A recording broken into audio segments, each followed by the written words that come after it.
એક પિતા એક દિવસે બજારમાં ગયા હોય છે, એમની સાથે એમની નાનકડી દીકરી હોય છે. બે જણા બજારમાં ભૂખ્યા થયા હોય છે. પિતા એક લારીમાંથી 2 એપલ લે છે અને દીકરીને પકડવા આપે છે. લારીવાળાને પૈસા આપતા હોય છે. એટલી વારમાં દીકરીએ 2 એપલને બચકું ભરી લીધું. પિતાને અચરજ થઈ ગયું કે એમને મને નહીં આપવું હોય.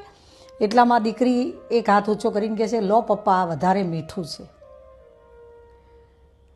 જગતની વાત છોડો, દીકરી માના ગર્ભમાંય સલામત નથી. દીકરીને સમજવામાં આપણે થોડાક મોડા પડ્યા છીએ.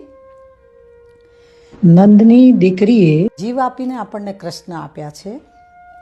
ડાબા અંગૂઠાનું નિશાન નહીં, 10 આંગળીએ થાપા દઈને લગ્નમાં દીકરી જ્યારે બાપનું ઘર છોડે છે ને, ત્યારે માલ મિલકત નહીં, એની કુંવારી દુનિયા પણ છોડીને નીકળી જાય છે અને એક ક્ષણનો વિલંબ નથી થતો.